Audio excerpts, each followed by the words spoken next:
Ya, Anda kembali di Apa Kabar Indonesia Pagi. Pemirsa, saya mau ke Pak Bambang. Pak Bambang, kalau dari keterangan korban kan di Polsek Cakung tidak diterima dengan alasan tidak ada polwan. Nah, ini saya masih belum bisa mencernanya. Apakah memang kami pelapor ini yang perempuan khususnya, ini apakah memang harus mencari polsek ataupun polres yang memang ada polwannya untuk bisa masuk memasukkan laporan kami begitu? Gimana Pak sebenarnya Bapak melihat ini? Seharusnya tidak demikian ya. Masyarakat tentu melihat bahwa seluruh layanan kepolisian itu adalah sama, begitu. Mereka tidak melihat apakah ini ada polwan atau tidak. Melapor ya melapor saja seperti itu. Jadi kalau kemudian ini dilempar dari Polsek Pulau Gadung, kemudian Polsek Cakung, dan dengan alasan tidak ada polwan yang di Polsek Pulau Gadung dilemparkan ke Polres Jakarta Timur, ini hanya sekedar dalih saja dari minimnya profesionalisme kawan-kawan di kepolisian terkait pelayanan pada masyarakat seperti itu. Makanya terus kemudian kalau di Jakarta Timur juga responnya sangat lambat, ini juga mengkonfirmasi asumsi-asumsi yang beredar di masyarakat terkait pelayanan kepolisian. Dalih terkait lokus delikti yang tidak tepat, kemudian prosedur mekanisme, terus ada dalih terkait dengan skala prioritas pelayanan karena laporan kepada kepolisian dari masyarakat ini kan sangat banyak. Ini ada prioritas, ini sekedar dalih saja untuk membenarkan ketidakprofesional kawan-kawan di kepolisian. Memang harus ada upaya untuk membenahi ya, melakukan evaluasi di semua aspek terkait dengan pelayanan kawan-kawan kepolisian pada masyarakat ini. Karena saya melihat ada mindset yang salah ya di kepolisian, kawan-kawan kepolisian ini. Okay. Mereka melihat masyarakat ini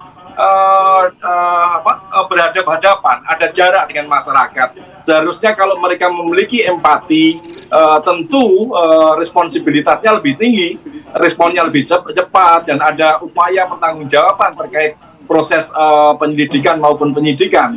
Karena kalau kita melihat kasus ini dilaporkan tanggal 17, terus kemudian responnya sampai sekarang juga tidak begitu signifikan. Ini menunjukkan bahwa responsibilitas ini masih hanya sekedar jargon saja dari kawan-kawan kepolisian seperti itu.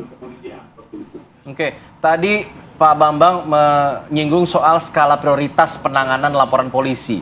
Ini menentukan skala prioritas itu seperti apa sih Pak? Kalau kita lihat misalnya kita katakan ada 10 LP yang masuk. Ini skala prioritasnya dinilai dari indikatornya apa Pak? Ya, seharusnya semuanya sama ya Mas. Hanya saja problemnya ini lagi ada kepentingan non hukum ya. Saya melihatnya seperti itu.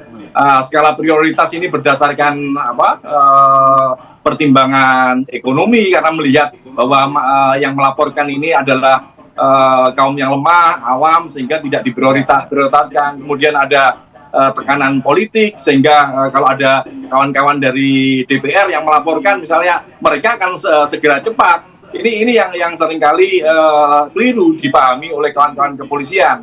Seharusnya semuanya harus sama, masyarakat di depan hukum ini adalah sama pelayanannya seperti itu. Tapi faktanya di mata penegak hukum ternyata tidak sama seperti itu.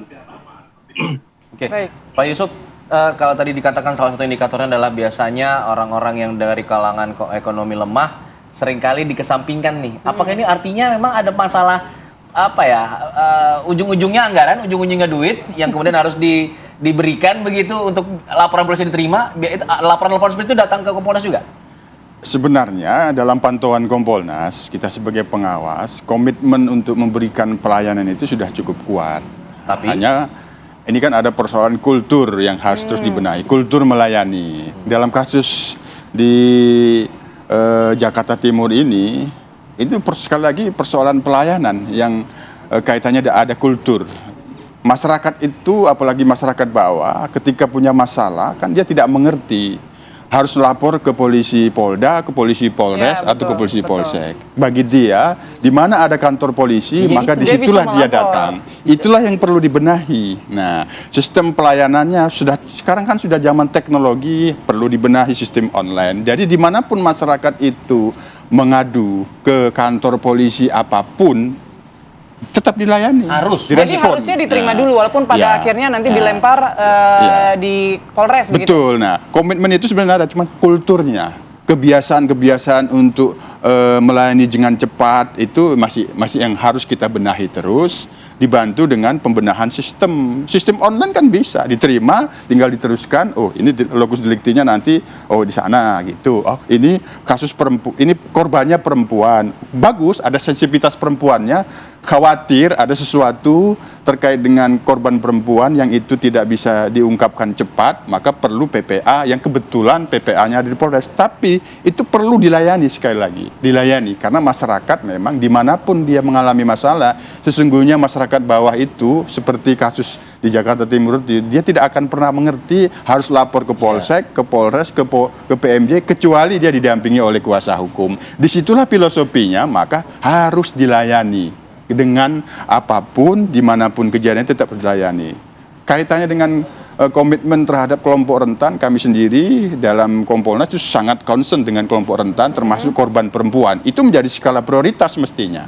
Tapi walaupun korban perempuan, tapi kalau kita lihat kesaksian dari korban ini sendiri kan sebetulnya ini penganiayaan umum ya, harusnya bisa diterima di mana aja begitu. Nah, itu kalau nanti soal teknik penyidikan. Yang penting ketika seseorang punya masalah, dimanapun ada kantor polisi dia datangi, yang perlu dilakukan dengan cepat pelayanan dulu, diterima, dicatatkan, persoalan nanti ini lokus deliktinya di mana, ini memerlukan PPA atau di mana, itu nanti diterima dulu, baru setelah itu disampaikan ke yang punya kewenangan paling utama untuk melakukan penyelidikan. Itu yang penting dilayani Minimal dulu. diantarkan lah ya gitu, atau Ya. mungkin dibantu hubungi Polresnya begitu ya, untuk bisa ditransfer betul. begitu Dari lepas laporannya. begitu aja. Itulah sekali lagi kultur kepolisian yang melayani itu masih terus kami kawal, kita benahi terus-menerus. Itu miss-nya di mana sih kultur pelayanannya yang Bapak anggap miss itu di tingkat polseknya, polresnya, atau poldanya, atau Polri secara keseluruhan, Pak?